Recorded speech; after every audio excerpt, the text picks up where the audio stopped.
Assalamualaikum warahmatullahi wabarakatuh. Perkenalkan, nama saya Nur Khafina, NIM 21046. Kekeringan dan pengaruhnya terhadap pertumbuhan tanaman. Kekeringan didefinisikan secara umum oleh UNISDR 2009 sebagai kekurangan curah hujan dalam suatu periode waktu, biasanya berupa sebuah musim atau lebih, yang menyebabkan kekurangan air untuk berbagai kegiatan, kelompok atau sektor pertanian. Penyebab kekeringan. Ada beberapa faktor lain yang berpengaruh, antara lain faktor meteorologi merupakan ekspresi perbedaan presipitasi dari kondisi normal untuk suatu periode tertentu. Faktor hidrologi merupakan penjarahan hutan sehingga daerah tangkapan air menjadi lahan gundul. Faktor agronomi merupakan pola tanam sebagai salah satu dasar untuk perhitungan kebutuhan air, maka akan mempengaruhi efektivitas dan efisiensi pemberian air. Faktor prasarana sumber daya air, meningkatnya kebutuhan air untuk irigasi, air minum, industri, dan berbagai keperluan lainnya.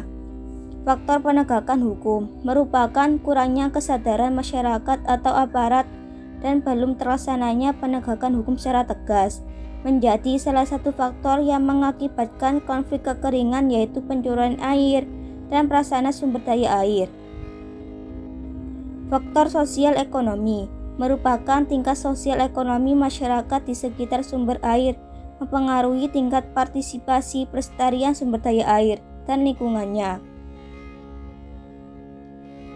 Jenis-jenis kekeringan. Kekeringan meteorologis merupakan kekeringan yang berkaitan dengan tingkat curah hujan di bawah normal dalam satu musim di suatu kawasan. Kekeringan hidrologis merupakan kekeringan yang berkaitan dengan kekurangan pasokan air, permukaan dan air tanah. Kekeringan agronomis merupakan kekeringan yang berhubungan dengan berkurangnya lengas tanah. Kekeringan sosial ekonomi, kekeringan yang berkaitan dengan kondisi di mana pasokan komoditi ekonomi kurang dari kebutuhan normal akibat terjadinya kekeringan meteorologi, hidrologi, dan agronomi atau pertanian. Cekaman kekeringan, kendala terbesar terutama untuk produksi beras dalam sistem tada hujan yang mempengaruhi 10 juta hektar padi koko dan lebih dari 13 juta hektar padi sawah tada hujan di Asia. WHO memperkirakan bahwa kekeringan telah menyebabkan kematian dari separuh penduduk dunia yang mati akibat bencana alam atau krisis pangan. Fisiologis, biokimia, molekuler. Fisiologis, respon fisiologis. Kekeringan dapat menurunkan fotosintesis disebabkan oleh penutupan stomata dan pengaruh metabolis. Penutupan stomata akan menurunkan konsentrasi CO2 seluler. Biokimia. Pada level seluler, membran sel seperti juga sistem endomembran mengalami perubahan disposisi secara dramatis dan membatasi fungsi organel, seperti halnya integritas sel sebagai respon terhadap cekaman air.